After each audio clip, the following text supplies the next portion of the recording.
Hello. Hello. That's a very telephone type of hello. Yeah, very robotic. So we've just recorded our trailer, the one that you heard last week, and we are here 30 minutes after recording that one, recording the episode for the next week. Yes. So welcome to the first official episode of the Lady and Woman podcast. We got done with our coffees 5 minutes ago. 10 minutes ago. We ordered momos for ourselves just Yep. now. Yep. And we are sitting beside Karishma's bed Yes, in the same position as we were before. in the last episode. while recording the last episode, yeah. Really interesting show that we came across on Netflix, The Bold Type. Now, it is a old show, I will say that. It came out in, I think, 2017. It has more than 5 seasons? 4 seasons. It has 4 seasons. Right, 4 seasons of it. And we have just discovered it. That means we're late to the party. That means we have a lot to discuss. And yeah, let's get right to it. First of all, why did we choose this show as the first?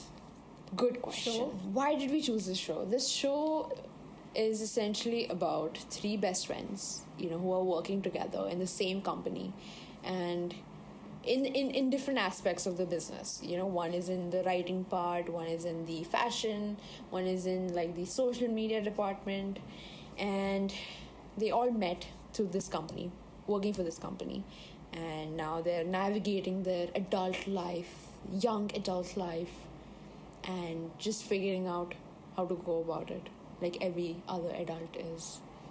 How old are they in the show? I think mid-20s, like Mid-20s. yeah, so like somewhere between 24 to like 28. That's an odd range. Between 25 and 30. Okay.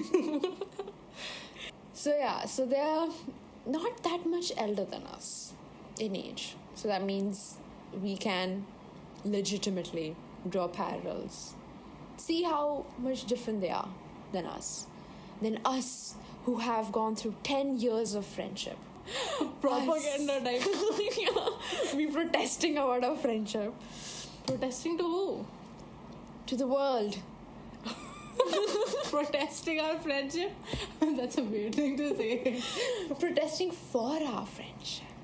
Somebody's trying to break up our friendship. The world is about to break up our friendship. Conspiracy. Conspiracy theory. Okay, no, we sound like we are high. Yes. That is also another episode. What do you think about it? And what we think about it. And our perceptions of it. Yes. Have we tried it? Have we not tried it? What do we think about it? Should we try it? What are the scientific... whatever. Did anyone do drugs in the Bold Type? Oh yeah, there's an episode where they got high and drunk. Oh, And they sat in a bathtub. Oh yeah, but then it's not all of them. It's just one of them who got high. And the in a other one high- got drunk, and the other one was just like, okay, I'm going to take care of you guys. Be the responsible one. True. Do you want to give spoilers? We're not going to give spoilers, right? So, I mean, I really don't think the show is worth... Watching? In the sense, okay, I wouldn't say worth watching, but I'll just say that even if the show does get spoiled, it's not really that worth it. It's okay. You can watch it even after we tell you everything about it. It's not going to make a difference. It's not a Marvel movie or a DC movie where you're just going to lose your absolute shit if you get spoilers. It's fine, And generally our belief on spoilers is that it's bullshit, Like, I know it, for some people, it ruins the experience of having, like, watching the show or the movie for the first time and experiencing everything for the first time. We get that, but we don't care for spoilers. You could spoil everything, all the movies in the world, all the shows in the world, and we wouldn't care. We wouldn't care. Yeah, we wouldn't care. We wouldn't care. Actually, we're fine with spoilers. Yeah, we actually like spoilers. it actually tells us if the show or the movie is worth it or not, which saves a lot of time, you know. So whatever, let's get right to it. The Bold Type. Yes. A show that has been rated 8 on 10 on IMDb, 94% on Rotten Tomatoes. The facts. These are hard facts. How much will you rate it yourself? So I've not completed it. I'm on like the 3rd season, but by far I think I would rate it a 7 on 10. 7? That's a lot. I'm being generous. I'm definitely being generous, but a 7 on 10. Maybe a 6.5. Yeah. It's not entirely unwatchable, but it's not entirely watchable either. Like, you can be on your phone while watching it. I think that's a good scale to have. Like, you can be on your phone while watching it and you won't miss anything. Yeah, exactly. I was actually completing assignments while watching it, so it wasn't that. Yeah, it's good background noise. If that's what you're looking for, you know, I think we should have that, like that sort of scale, because a lot of us are on Netflix trying to find something to watch as background noise while we're on our phones. So I think this is a good scale to have. Moving forward, we should continue with this skill. Even while sleeping, you could have it on in the background and go to sleep to it, and you'll do just fine. Yeah. What did you think? What were your thoughts on the show when you first watched the maybe first season? Yeah, I've only completed the first 10 episodes. That is the first season, essentially. So, when I started it, I felt very... I was like, what am I getting into? Why am I watching this? This is way... It's not even close to my beliefs of what the show is about. And then, first 3 episodes, I just got fed up. I couldn't even complete the first episodes. First 3 episodes well. So I had to take external help. External help meaning going online, searching the internet for recaps, reviews, and there were like articles about what The Bold Type is about, and it gave me this new perspective, I would say, or it kind of built my perspective on how I should watch this show.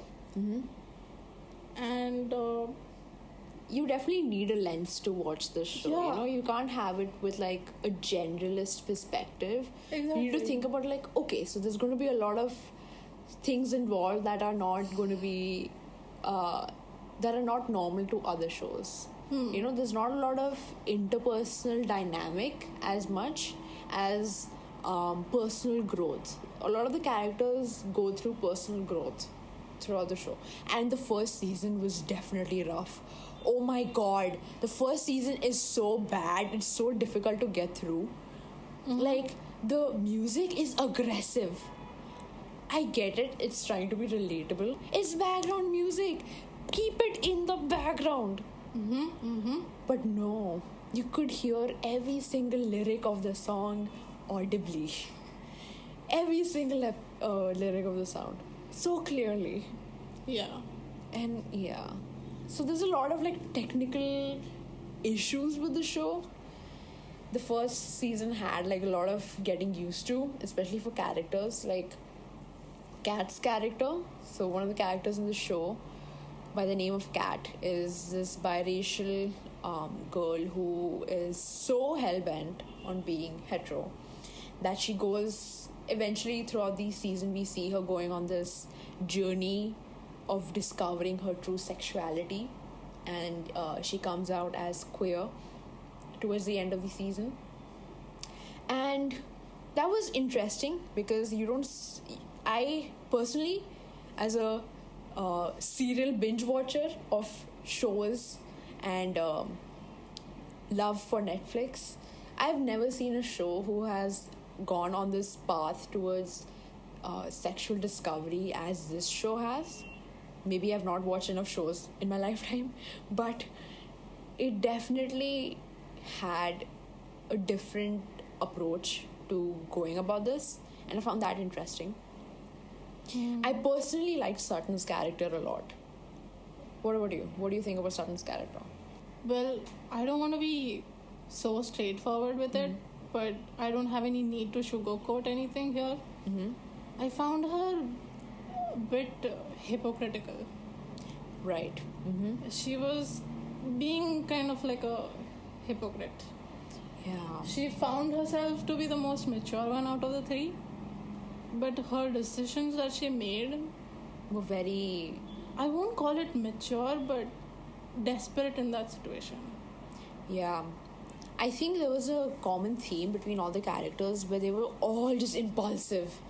Everyone was impulsive and defensive of each other, and like, just not being okay with what the other best friend in the group was saying, which was very odd because if you call yourselves best friends and if you're like roommates, then why would you not have that open line of communication? Like if me and Christine discuss this a lot in depth that we want to eventually be roommates in the future. We have had this dream since probably 11th grade, 10th grade, 9th grade, 5th grade. 5th grade. Sorry, 5th grade. Yes, 5th grade. Ever since we've known each other, we've had this thing that, eventually down the line in our lives, we would love to be like roommates. And when I think about it that way, you need to have a lot of communication. You need to have a lot of trust with the other person to be able to do that. And when I see these group of best friends that calls themselves best friends, it's a little odd, to say the least, and weird, because we tend to draw parallels. Like our best friendship is very different, and I understand everyone is different and all friendships are different and everyone has different dynamics, but like it's just fundamentally wrong and very odd when they, especially the topics they fight about and they disagree on. It's very odd. I think, show is that they were kind of bringing out that woman Empowerment. Very intrinsic towards woman empowerment and what it means to be a woman in that industry. Because there was a lot of the characters also, like, they were screaming that they're in the fashion industry and this is the type of people that you get in the industry essentially. But the writers, they needed the viewers to come back to that theme of friendship, because as you move along the episodes, you forget that these three are friends. Yeah, you just think that they're like constantly in each other's lives in every aspect, but not best friends. You just feel as a viewer that they're colleagues, very close colleagues, but you won't call them friends, like best friends. So the viewers, no, not the viewers, the writers needed the viewers to get reminded that they're friends. Yeah. So the theme of friendship is like a periphery, so they had to put in such fights.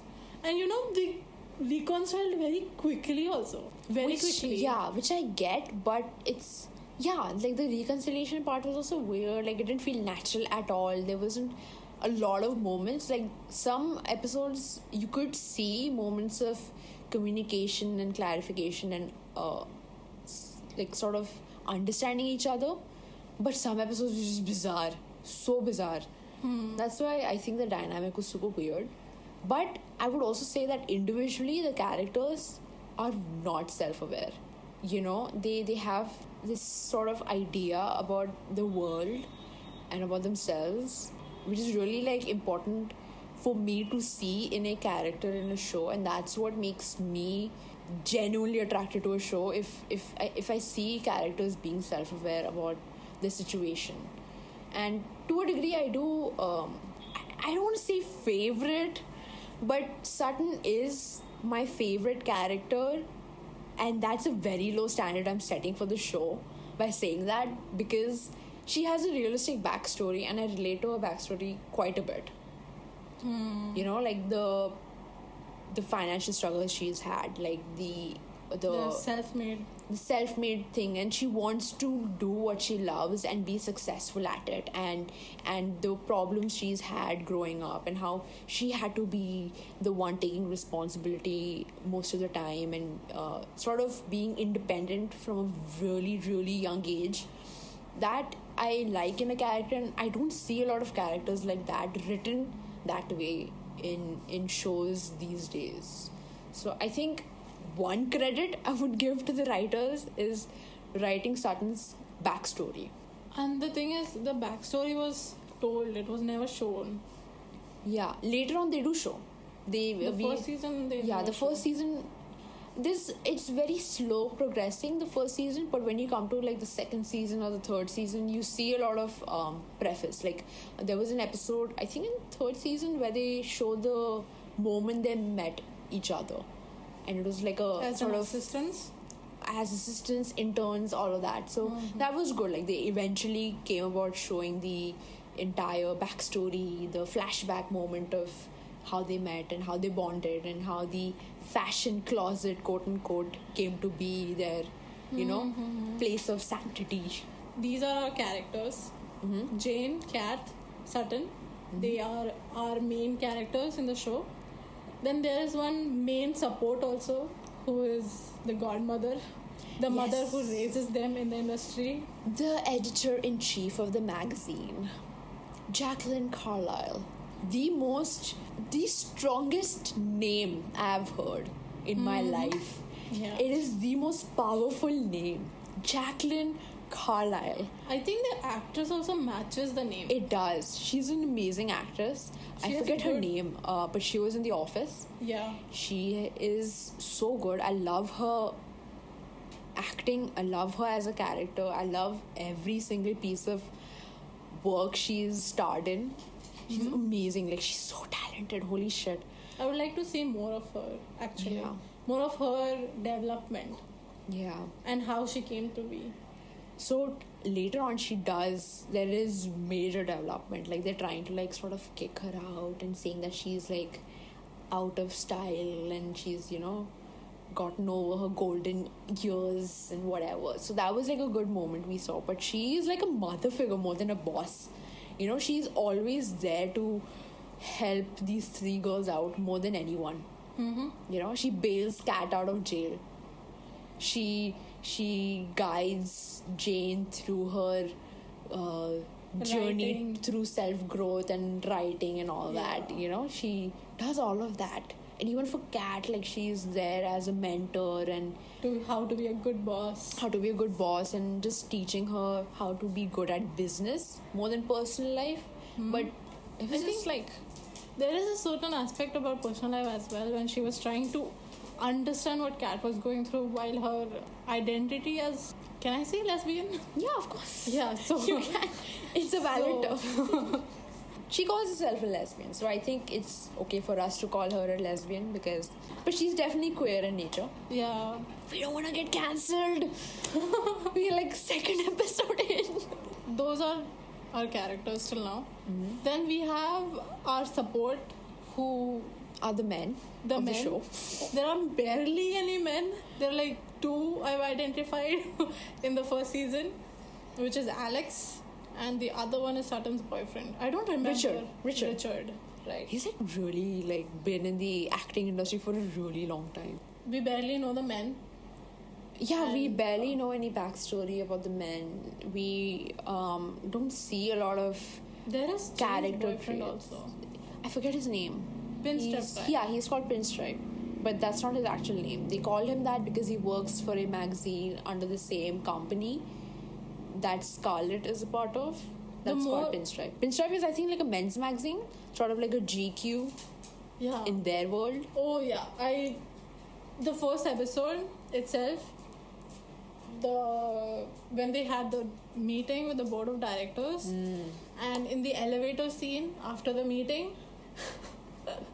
when they were talking about what the magazine is all about, one of them said, the guy said he is working in a publishing company that not promotes but publishes magazine that is about sex. And the other lady, the boss of the magazine, Scarlet magazine, says that it is about empowering women. And that equation I did not like at all. How could you equate sex magazine with empowering women? What is it trying to say? I think later on we also understand that before she became the editor-in-chief, it was all about like pleasing men and how to, please them in the bedroom and not too female focused. So I think that's the change that she brought as a editor-in-chief, that she wanted the content to be focused more on women, like women trying to understand their bodies and please themselves before trying to please someone else, because that's personally, in my opinion, also the way to go, because you need to understand your own bodies first before you try to please anyone else. You need to know what you want and what you like and what works for you before you try to please someone else. And I think that's a good lesson for like everyone, not only like women, even boys and men who are coming to age, like need to discover their bodies, understand what works for them, what doesn't work for them. True. In a healthy manner, not through porn. Porn is the most educated platform or educative platform that can be easily accessed by a lot of people, but it's unfortunate. But I think the learning should come from the home before the internet. Yeah. So that definitely does lack, and we don't want to be talking about the same thing that a lot of people are talking about. We know very well that sex education is not prominent everywhere. It's not been taught well. It's not been, it's only much later that we understand the importance. Yeah, and it's way too late when we start realizing things, so especially for the developing minds, young people who are having sex, they need to really educate themselves properly, use the proper sources. And I think when you align that with what this show is trying to do, it's trying really hard to go about that, But it's not doing a good job. Yeah, it's not doing a good job. It's we think it's wanting to show something else, but it's getting perceived differently. Absolutely. Generally, And it's nice that they are showing such serious topics in a very comical manner, with a lot of bantering and girl problems, or how the three girls are trying to learn these things. Yeah. In a very innocent manner. Yeah. It's better for someone to be there as a guide rather than them learning through mistakes that they can't undo. And I think that's where The Boss does a really good job of forcing, especially Jane. We see throughout the episodes that whatever topic Jane thoroughly, deeply opposes, or she's not comfortable with, or she has questions with, you're trying to understand why it is the way it is. Because I think that's like one of the best approaches I've seen by a boss. Like, we don't see this female boss character being this villainous Devil Wears Prada boss. We have a boss like that. Sutton's boss. Yeah. Lauren. Sutton's ex-boss. Lauren, yeah. She was, but she was also like helpful in her journey but then finding a job. She was one of those employers that kind of mentally drained their employees. Yeah, that is not good in any industry. Like, having a boss that does that is definitely not right. And if you do have a boss that does that, then definitely fight for yourself. Fight for your mental health.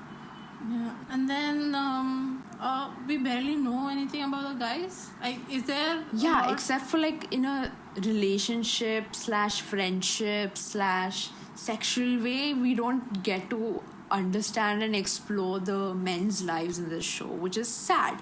Which I get, it's like a female-centric, empowering show, but it'll be good to have them also as forthcoming characters, potentially in the future seasons, if they're still there and the writers don't write them off. One thing they did well in season 3 was where when Jane was trying to was going through this procedure of freezing her eggs, she and Pinstripe, we still don't know her name. Why was she freezing her eggs?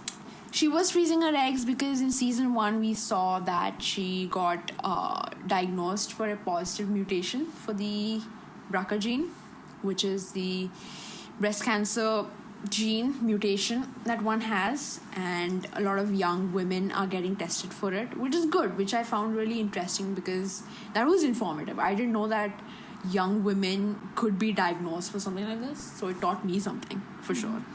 And as a young woman myself, I found that very enlightening. And it's something that you normally no one says that. Even your mom is not like, go and get yourself checked with your breasts. Yeah, exactly. Generally to the women's even men, like even men should know these things because we all have sisters, mothers, potentially daughters also in the future. You never know. So it's good to know about these things about the female body as well. You know, there's nothing like to be embarrassed or ashamed of. As I feel like if a guy I know is aware about these things and it helps. is able to understand and accept how I am with these things, then I think it's more comforting and I feel more like I could trust him, you know? Absolutely. Exactly. Supportive people are very important to have in life. And if someone knows these things and supports you regardless, nothing like it. Oh my god. How did we not talk about this when we spoke about Pinstripe? Like, okay, later on in the show, I know you're not reached that point, I think, but later on in the show, she has to choose between a good guy and a bad guy. The bad guy is like Pinstripe, who's like the player guy, and the good guy is like a doctor who cares about her and all that. I don't want to spoil it too much for you, but so she needs to choose. Yeah.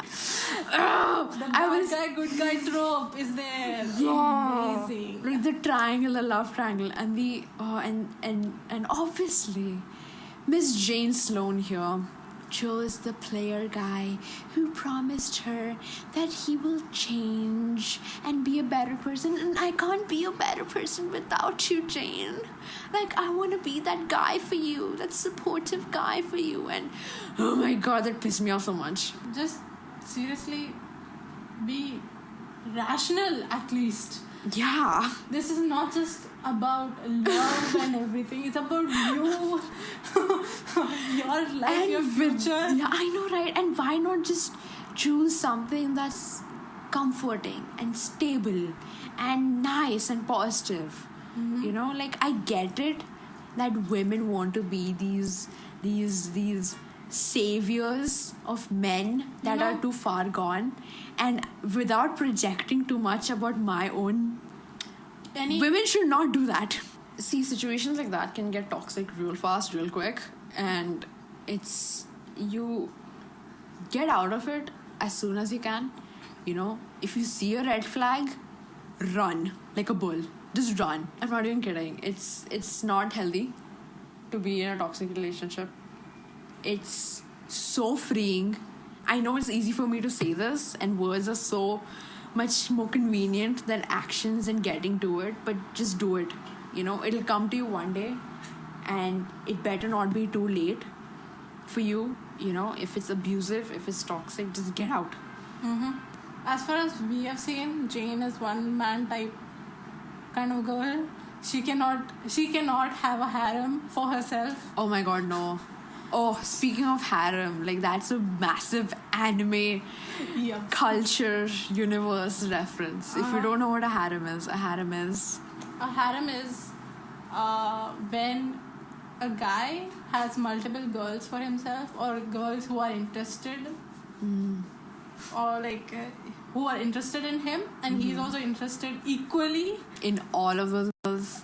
And there's a reverse harem also, where the woman is the singular one and she has multiple men she is interested in, and those men are interested in her as well. It's not healthy on both parts.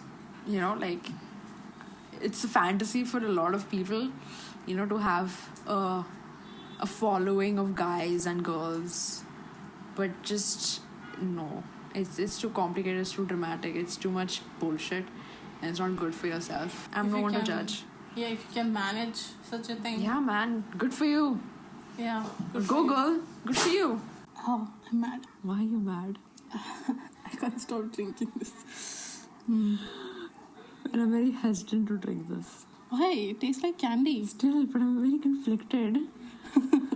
It's like your mind is saying, This is not right. I don't like warm mint. warm mint. Oh yeah, the mint is supposed to give some cooling effect in your mouth. And we're drinking it warm, which does not make sense. Why do I like this? What is this again?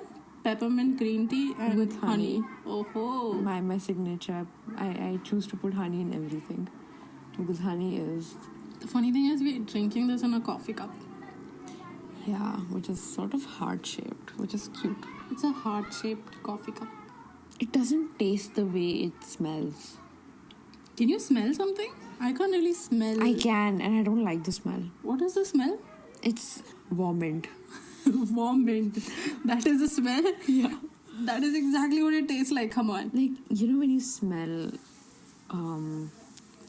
like a mouth freshener, chewing gum, Altoid, From Tic Tac. someone else's mouth. No, like in your own fucking mouth. You. Like in your own mouth. You know when you take a deep breath when you eat a chewing gum? Yeah, the cool feeling that reaches your ears also. Your ears, your brain, your nose, your eyes. Mm-hmm. Especially when you're eating gum with the mask on. That air all goes up to your eyes and you start crying. Yeah, the cool breeze from your mouth. That. And this is just warm. But you know something about mint? Now that I'm drinking peppermint green tea with honey, somehow the mint feeling or the mint smell is more impactful when I smell it from someone else's mouth. Am I weird? No, that's how mint's supposed to work. No, but that you're supposed to feel the mint in your mouth and you're like feeling fresh and everything. Toothpaste, essentially. It tastes sweet, but it's not meant to feel fresh to you. It's supposed to feel fresh for the other person. Oh, is that how it is? Yeah. Oh, fine.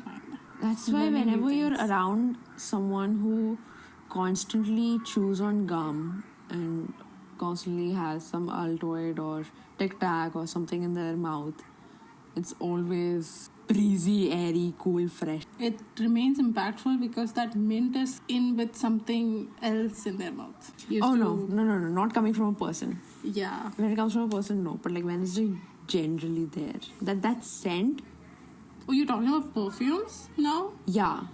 Oh, I thought, okay, from candy it went to perfume. Okay. From tea we went to perfume. Oh, from tea to candy to perfume. Yeah. Nice. See, So, when I said we have range, we have range. yeah. Right now, we're sitting in a blanket.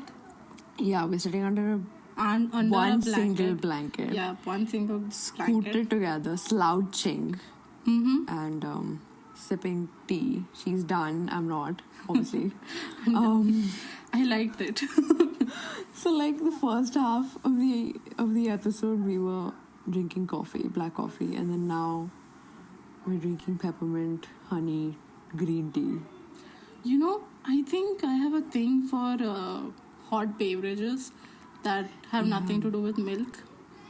Yeah. I'm into that.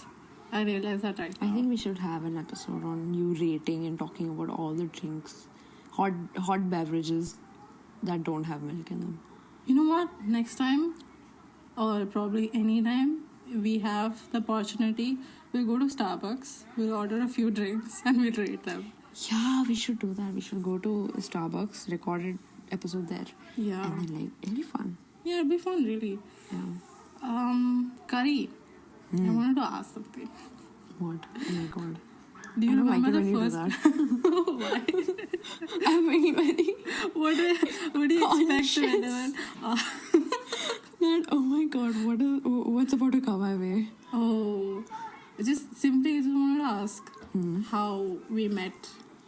How Do you did we remember meet? when we met? We did speak briefly about this in the trailer, and we can definitely talk more about it. We met in middle school, 5th grade. That's considered middle school? It's primary, right? I'm confused. 6th grade. Primary school. Huh. Yeah, right. Primary school. Wow. Primary school. Primary. I always some reason, 5th grade always like translated to like middle school for me. I don't know. It was like a big blur. That part of my life was a big blur. They're all just mushed up together. Very Naive. I don't really remember most of the things that I did. I usually hear it from other people, like, this is what you did. Yeah, I was there looking at everything you did. Yeah. Yeah. And you were also there for everything that I did. I didn't even know I was doing those things, but then, whoa. Oh, you had like 3 phases. I did? Yeah, 3 phases you had. I think in middle school you were all gangster and rapper.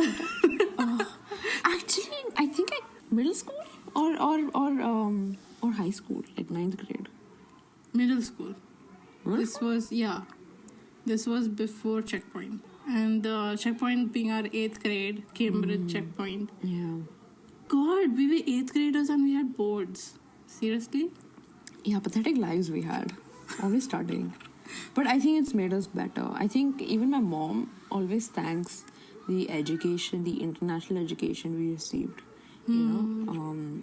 She definitely... Even I think that we wouldn't be the people that we are today. One thing out of this education is that I learned, I don't know if I call it learned, but I got used to, is how to be flexible with all these different study patterns. Everyone has their own way of studying, right? Yeah.